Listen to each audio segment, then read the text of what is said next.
Good afternoon, everyone. This is day 28 of the Trump Republican shutdown.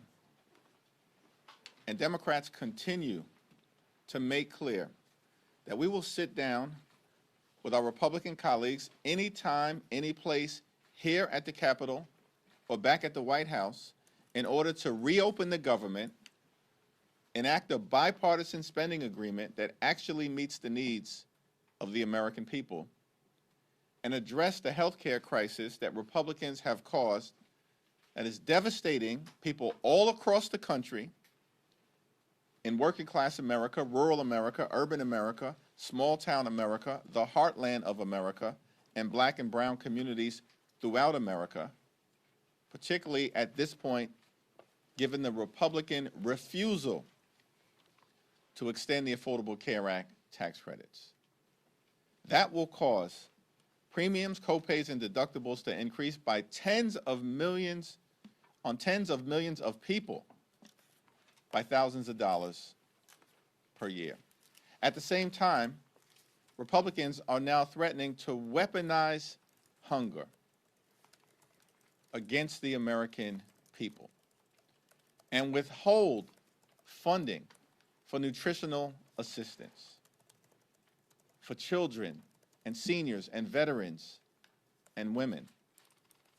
This is on top of the fact that in the one big ugly bill that Republicans passed in July, in addition to a nearly $1 trillion cut to Medicaid, Republicans enacted the largest cut to SNAP in American history, $186 billion cut. They ripped food from the mouths of children, seniors, veterans, women, and families in order to provide massive tax breaks to their billionaire donors. It's completely and totally unacceptable. And on top of that, now they are threatening to withhold funding that the Trump administration has in a contingency fund in ways that will deprive everyday, hard-working American taxpayers of the nutritional assistance they need to put food on the table. It's now my honor to yield to the top Democrat on the Appropriations Committee, Congresswoman Rosa DeLauro. Thank you. Thank you so much, Mr. Leader, for convening this press event today and on this particular issue, which is really so critical. And I want to say a thank you to my colleague, Angie Craig, and as the ranking member on agriculture. Thank you for your expertise. Thank you for your leadership on this very, very critical issue that we're talking about today. I want to start by making one thing abundantly clear. What President Trump is doing on the hunger issue and on the nutrition issue is immoral. I am the ranking member on the Appropriations Committee, and I promise you that there is funding available to provide SNAP benefits beyond November 1st. There is, at the very least, over $5 billion in contingency funds that Congress set aside. Congress, Democrats and Republicans, set aside explicitly to pay out SNAP benefits in the event of some unforeseen circumstances, like President Trump's shutdown. They are, in fact, by doing this, in violation of the Empowerment Control Act of 1974. The contingency funding that we set aside for SNAP is not optional spending. It is required by the law. We appropriated that money for this purpose. The White House must spend it, and what they are doing right now, blocking these funds from going out, is illegal. As a matter of fact, on October 1st, they took $750 million from this fund to deal with paying benefits in Puerto Rico and providing administrative costs to other states. So they acknowledge that this fund can be used in order to deal with SNAP benefits. There was nothing stopping the Trump administration from making sure that every single one of the 42 million Americans, 16 million children, 8 million seniors, 4 million people with disabilities, 1.2 million veterans received nutrition assistance in November. And we are at a cost of living crisis with skyrocketing food costs. And President Trump is doing right now is using the fear that so many working people have about where their next meal is coming from as a political bargaining chip. Does anyone actually believe for 1 second that if President Trump really wanted to cover the SNAP benefits, they would not be able to find the money? When he wanted to bail out his buddy in Argentina, they found $40 billion. When he wanted to build a new ballroom to host his billionaire donors, they found $350 million. They found the money. When he wanted to make sure his Homeland Security Secretary could fly in style on 2 new luxury private jets, they found the money, $172 million. But now, when it comes to making sure hungry families can put food on the table, all of a sudden, they can't find the money. And what it costs us every month is $8 billion. And I saw the Secretary, Rollins, this afternoon saying it's at 9.2. I'm trying to find out where she got that number. It's $8 billion to cover SNAP dollars. Is that right, Angie? That's right. Angie knows these numbers by heart. She's now talking about 9.2. False. And that there is no, they have, with the snap of a finger, that money can be released and get to people who need it. So if there's between $5 and $6 billion, we may be $2 billion short, but that's enough to get us into November until what we're doing, and then we can look to deal with the rest of it.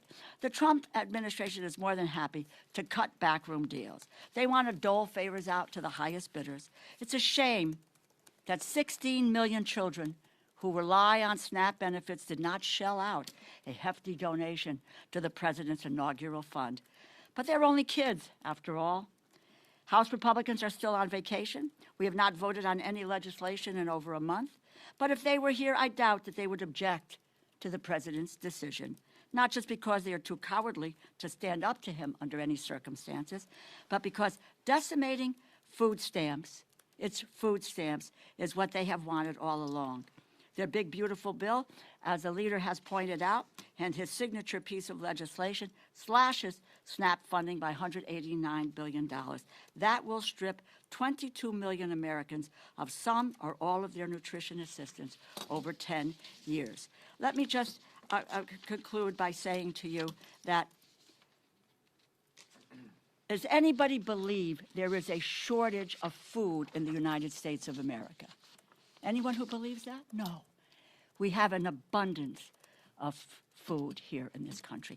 And the president is required by law to use the remaining money in the contingency fund that Congress appropriated. It's not up for debate. He has the broad authority to transfer funds beyond that to cover the program. If he does not do so, it is because he chooses to not do it. It may be because they don't care about feeding hungry families. I don't deal with food insecurity as a phrase. This is about hungry people. People going hungry in the United States when we have an abundance of food in this country. This is not a game, it's people's lives. We're the wealthiest nation in the world, as I said, with the abundance of food, and no one, not an adult, not a child, not a senior, not a veteran, should go hungry in the United States. Under President Trump and Republicans' failed leadership, it is just one crisis after another. Open enrollment for health insurance begins in 4 days. They have not addressed the health care crisis they created. President Trump and the Republicans should return to Washington, end the shutdown. Vacation is over.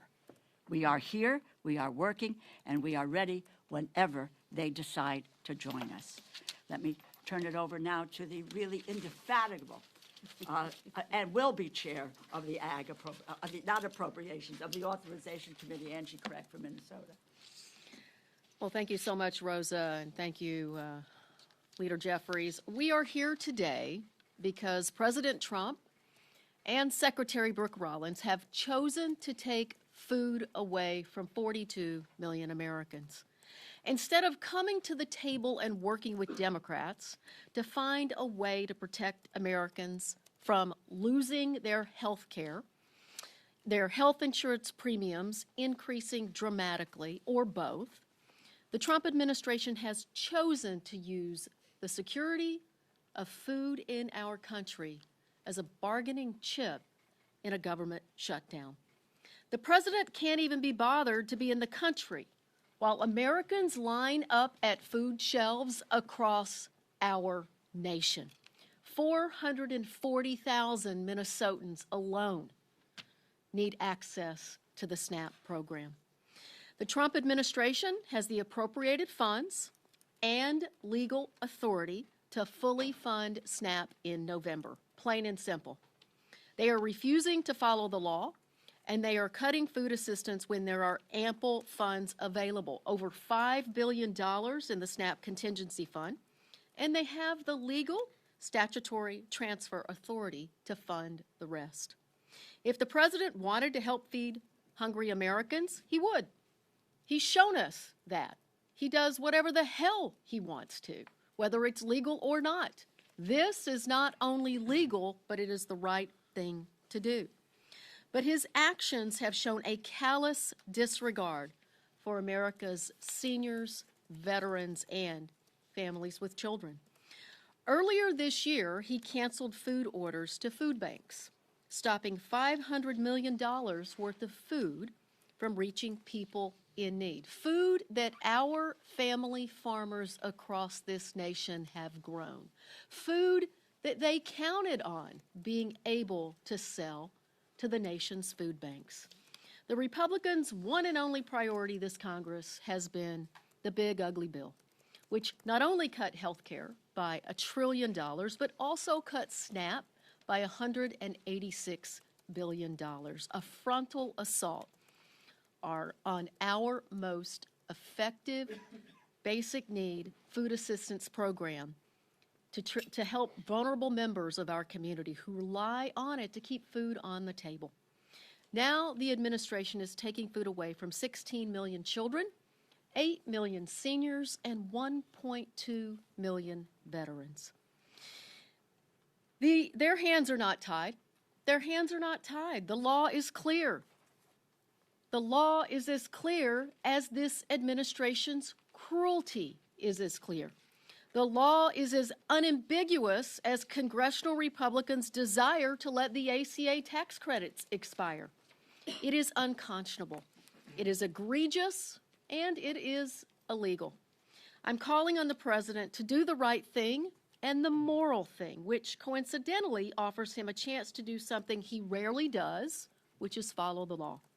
I'm calling on my Republican colleagues to speak up to your friends in this administration and at the USDA and deliver a simple message. They have the money and the authority to fund SNAP. Hungry Americans are not poker chips. Their health and well-being are not to be gambled with. And I so appreciate the attorneys generals from across this nation, including my own Minnesota Attorney General Keith Ellison, for standing up to this administration earlier today. Stop playing politics with America's hungry children, veterans, the disabled, seniors. Get back to the negotiating table.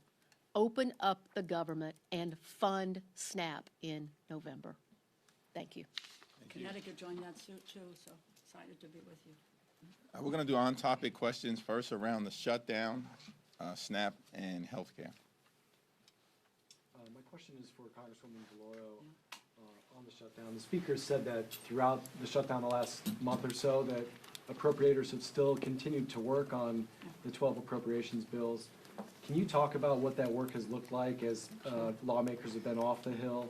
How have your members been able to engage with Republican appropriators in both the House and Senate? Sure. When when the four of us sat down, Congressman Cole, Senators Murray and Collins and myself, that's really now over a month ago, and we came together and we talked about 2 or 3 things. One of them was that what we needed to do was to have the top lines for the agriculture, interior, and the military construction bill. The second thing, and we agreed that we would do that, so we had a number to work to. The second thing was that we would do a bipartisan continuing resolution a bipartisan continuing resolution. And that would include two things, one of which was to take into consider Democratic priorities, because all of the bills that we had seen were just unilaterally partisan. And amongst those Democratic priorities was the issue of health care and the premium subsidies and the Medicaid cuts. It's $1 trillion and the skyrocketing costs that are now upon people at this very, very moment. And the other thing that we spoke about, and there was a consensus about this, that what we needed to do was in the future, when the appropriators came to a conclusion, that would stick, and that we wouldn't have any unelected bureaucrats who were saying, no, money's going here, money's going there, everywhere, except for where it was appropriate. We had consensus about that. Not a few days later, on the table, bang, this is a Republican continuing resolution, and therefore, that's what it is. In the meantime, yes, staff in both the House and the Senate have worked on those three bills, and I would just say they have made progress on the bills. But the issue now is coming to the table to be able to deal with the continuing resolution and the issues that have been central to that, which is cutting the costs and canceling the cuts and saving America's health care. Now, you may want to ask, what does that have to do with the bill? Well, the continuing resolution is 91 pages. 67 of those pages are about health care and so forth. So it is the appropriate conversation, and given that those notices are going out now, that we need to deal with it now. So we are waiting for them to come to the table to reopen the government, and honestly, if we can get my three other colleagues, we will move on appropriations bills. But they have refused to come to the table since the outset of this debate. And Donald Trump and Republicans have taken a my way or the highway approach from the very beginning of this Congress. And we've maintained, led by Rosa DeLauro, that we want to sit down and negotiate a bipartisan spending agreement, now reopen the government, but at the same period of time, address the Republican health care crisis, which has been devastating on everyday Americans and hardworking American taxpayers throughout this year, including the largest cut to Medicaid in American history. Hospitals, nursing homes, and community-based health centers closing because of Republican policies and their one big ugly bill throughout America, including in rural parts of the country. The American people now confront the possibility of a $536 billion cut to Medicare because of what Republicans did in their one big ugly bill if Congress doesn't act by the end of this year, and now because Republicans refuse to extend the Affordable Care Act tax credits. Tens of millions of Americans right now are receiving notices as we approach open enrollment on November 1st, indicating to them that their premiums are going to skyrocket in ways that will make it unaffordable for them to see a doctor when they need to see one, when their children needs to see one, when their family members need to see one. This is a health care crisis that Republicans have visited on the American people, and it has to be dealt with decisively. We're now heading into a SNAP crisis. As Angie Craig and Rosa DeLauro have so powerfully articulated, that is a man-made Republican crisis, because Donald Trump has decided that he wants to force millions of Americans, including possibly 16 million children, to experience hunger so they could continue their my way or the highway approach toward driving their right-wing extreme agenda down the throats of the American people. Unacceptable. Mr. Leader. Thank you, Mr. Leader. Today is the first day air traffic controllers will go without a paycheck. You're speaking about SNAP right now. We also have questions around how troops are going to get paid. At the crux of your fight against the Republican bill is the ACA is healthcare. Are you concerned that these other issues, these other pressing issues like SNAP, the air traffic controllers not getting paid, troops not getting paid, are you concerned that that will start to dominate the conversation or dominate the consciousness of America, that the ACA conversation kind of gets pushed to the wayside? Well, we've made clear from the very beginning that we want to enact a bipartisan spending agreement that meets the needs of the American people, that improves their quality of life, that drives down the high cost of living here in this country, where costs haven't gone down, as Trump promised on day one, costs have gone up.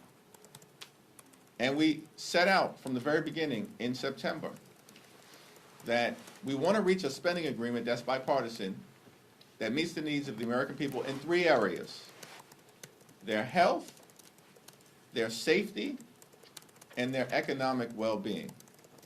And that, of course, includes making sure that they can put food on the table in the wealthiest country in the history of the world. Donald Trump and Republicans have launched an all-out assault on the American people from the very beginning of this presidency.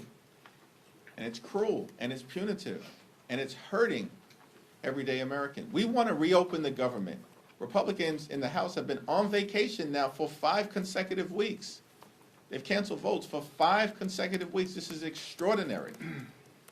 If we reached an agreement, they wouldn't even be here to pass one, because they want to keep the government closed.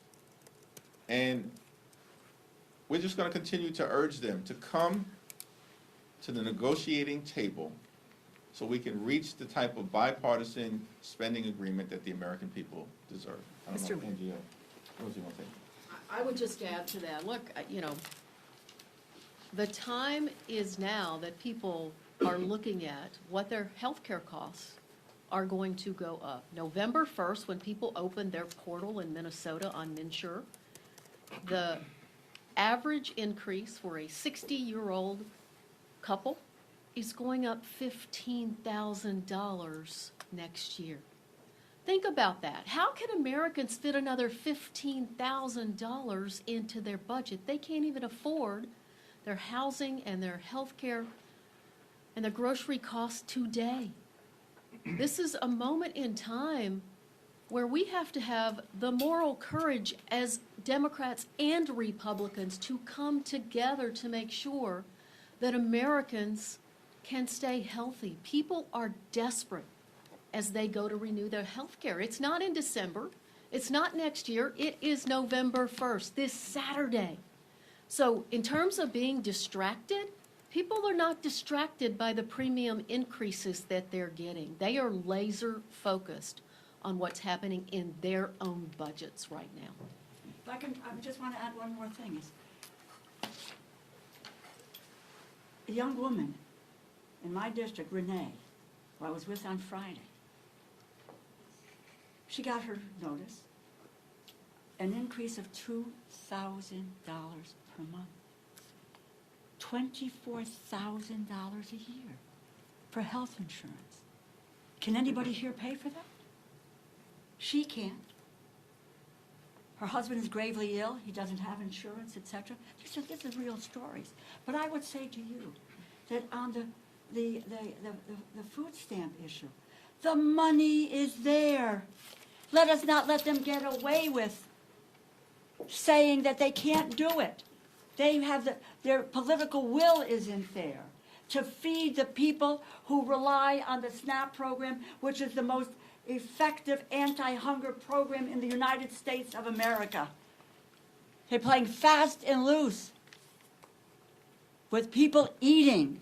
Can you imagine that? But that's the reality, and you need to talk about that. They just talked to states about not wanting to reimburse. My state of Connecticut yesterday is putting up $3 million. They want to know if they can get reimbursed. This administration has said, no, you can't get reimbursed. But you know what's happened in the past? Because Democrats and Republicans have come together to work on these issues, all the benefits have been paid out, whether it was a reimbursement or it was the benefits that they so deserve and that they qualify for. This is an administration that is lawless at its core, and we cannot let them get away with it. Mr. Lee. Yeah, So we're almost about 3 days out from where the original Democratic CR was set to expire. Can we expect to see a new Democratic CR with a new date and any other potential policy changes? Well, we'll continue to be in conversation with our Senate Democratic colleagues. We've all held firm to the proposition that we want to reopen the government. We want to negotiate a bipartisan spending agreement. That's our position, and we've maintained it from the very beginning. The problem, the reason why we're in this shutdown, day 28, is that Donald Trump and Republicans continue to maintain a my way or the highway approach, and the American people know it.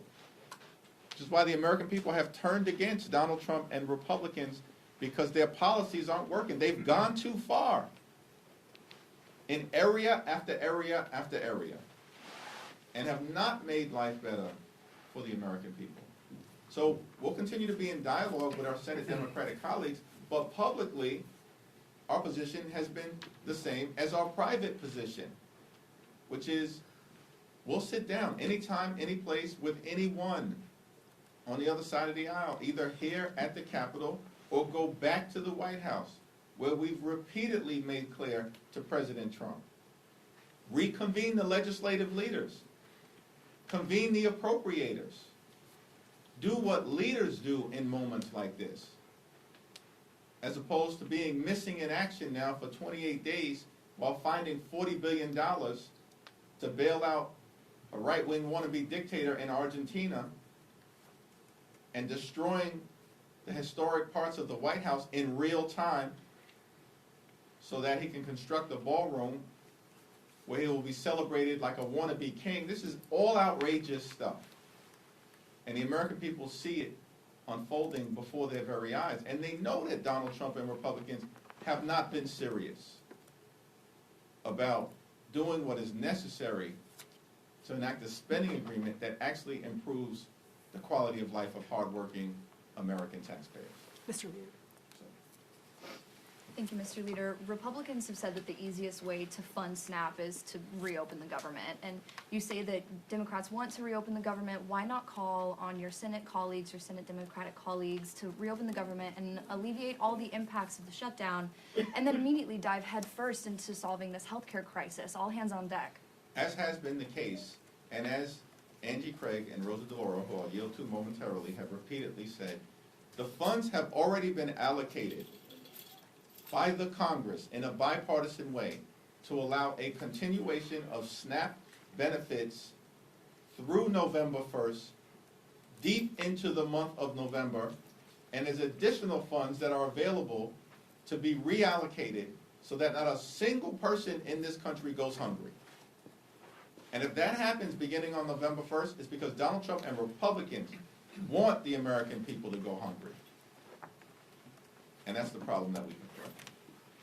Yeah, that's absolutely the case, and that's exactly what the lawsuit that was filed across this country by 23 states, District of Columbia, others, says that they have an absolute legal responsibility to use the contingency fund to fund SNAP. That we have never seen a lapse in funding of SNAP during a government shutdown previously.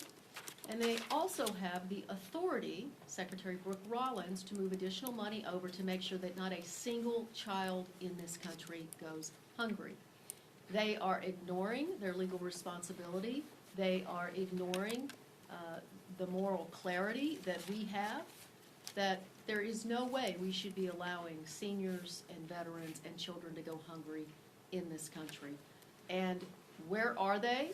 The president is in Japan, trying to get people to buy foreign cars.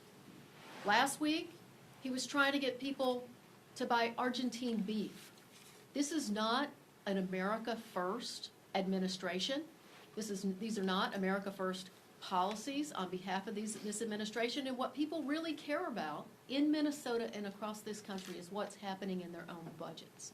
And what's happening in their own budgets is that this president's trade wars, attacks on family farmers by decimating the farm economy, is causing farm bankruptcies to dramatically increase across our country. And look, it's a slap in the face to family farmers.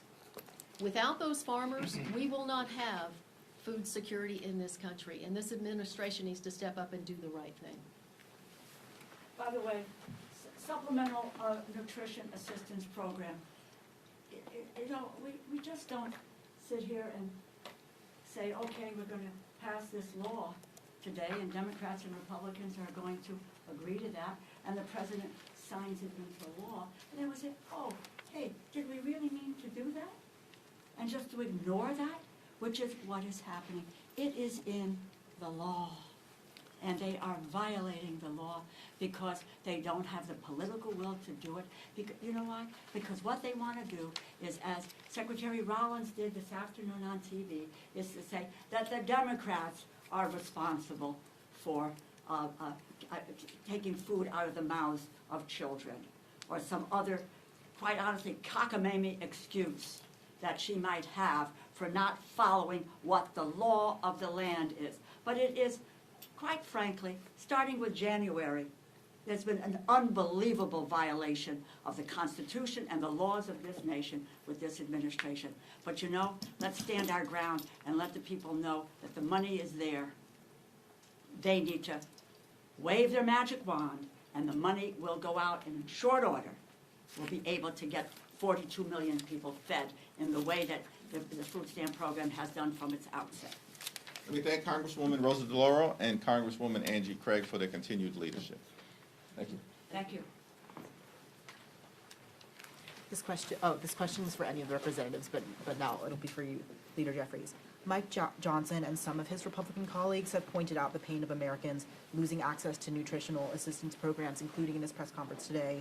Although they do blame Democrats for funding health care for who they call illegal aliens, do you think there's going to be any flexibility for them in meeting with Democrats to address this issue, given they've talked about it? The Republicans passed their one big ugly bill in July.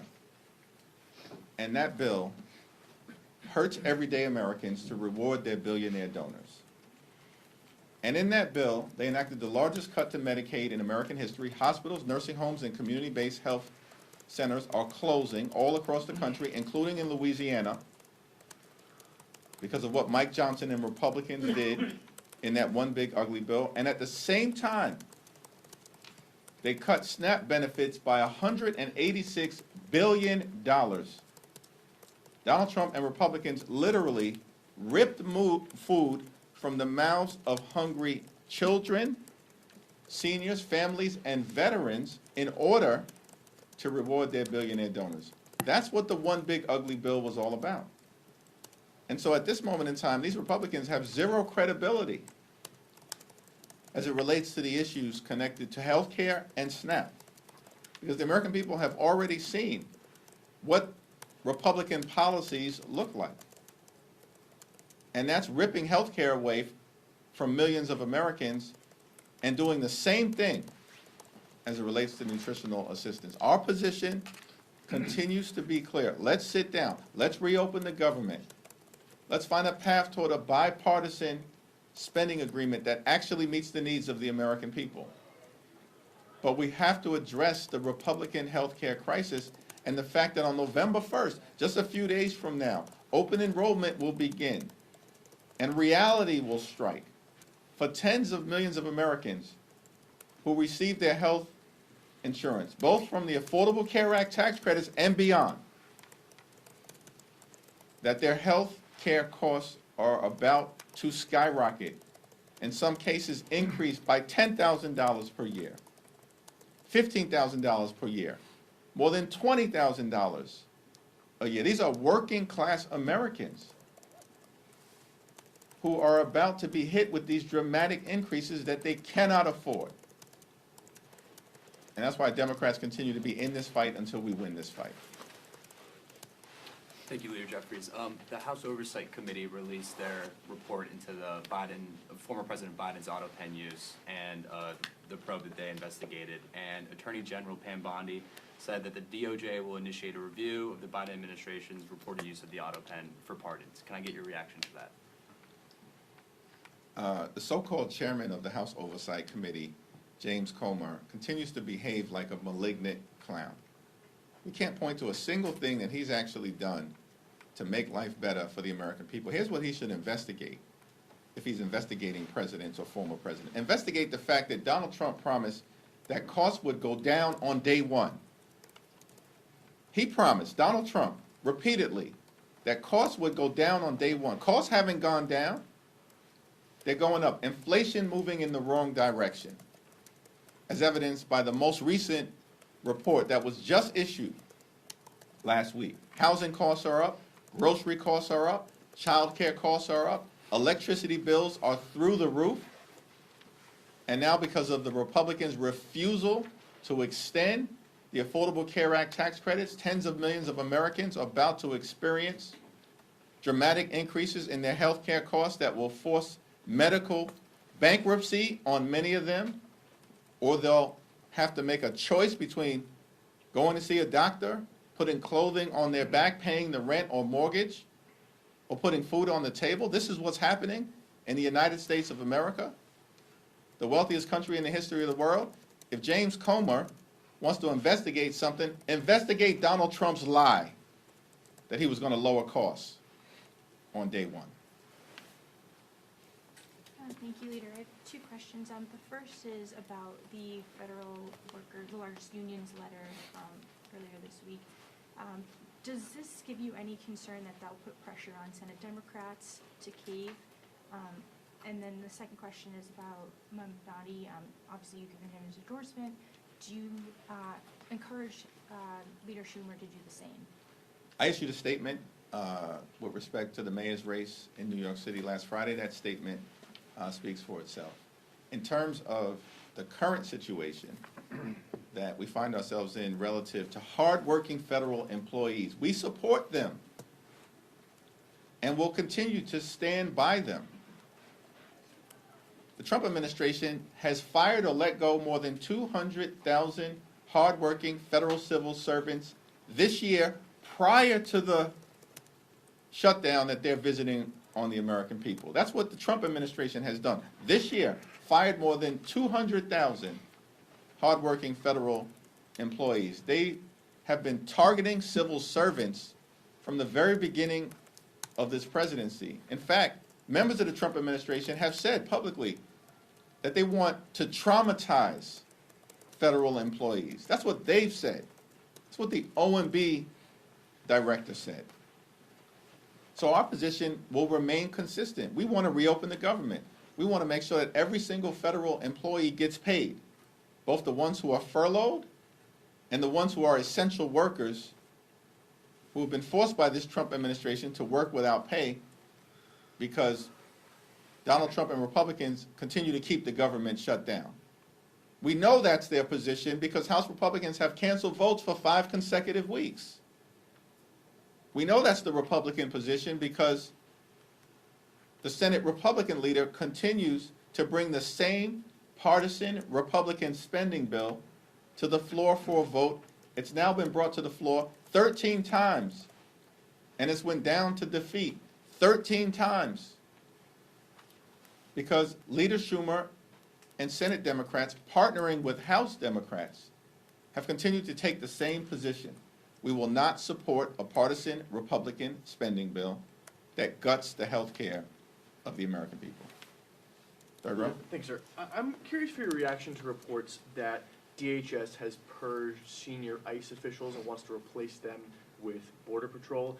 Are you concerned that this might signal a shift in how the administration is approaching deportations? Well, our view with respect to the immigration issue generally is that we support a safe and a strong and a secure border at all times. And that will continue to be important. We have a broken immigration system and it needs to be fixed. It needs to be fixed in a comprehensive and bipartisan way. At the same period of time, the American people are understandably horrified at the extremism that the Department of Homeland Security has unleashed on law-abiding immigrant families and communities, separating hardworking mothers from their children, in many instances, children who are American citizens. And so it's our hope that if there's going to be a change in personnel, it's actually to enact a more humane approach rather than what we've seen in community after community throughout the country, including in the Chicago area, which is rightly turning off the American people to the extreme immigration policies of Donald Trump and the Republicans. Yep. Do you believe Eleanor Holmes Norton should retire, given mounting concerns over her mental fitness for office? I have not had a recent conversation with Delegate Eleanor Holmes Norton. Obviously, she's had a legendary career. Ultimately, it's going to be her decision and the people of the District of Columbia to make that decision as to who's best positioned to represent their interests moving forward. Thanks. Just piggybacking off of an earlier question, regarding the Federal Workers Union, Speaker Johnson earlier today, reportedly on the call with his conference, indicated that he thought that that pressure and the SNAP benefits would force Democrats' hand to adjust. What's your response to his supposition that this may change things? And is there any, in your mind, is there an off-ramp? Well, Democrats are going to continue to stand up for hardworking federal employees, as we've done throughout the year, in the face of the relentless targeting of civil servants by Donald Trump and his administration. Federal employees know who stands on their side. It's us, House and Senate Democrats. They've lived the experience of the Trump administration going after them in the most horrific ways possible since January 20th, and we, as House and Senate Democrats, are going to continue to stand up for them. We're going to continue to stand up for nutritional assistance.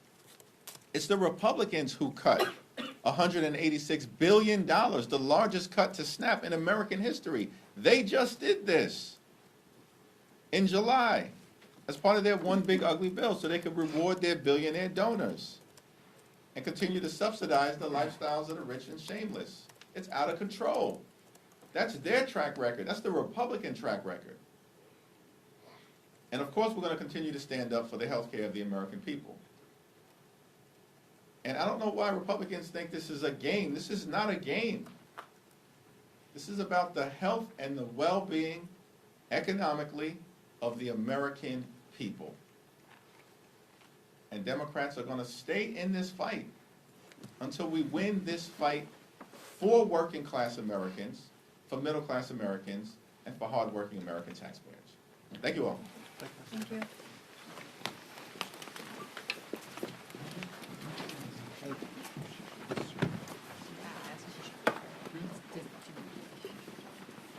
The second part of that is an answer for that.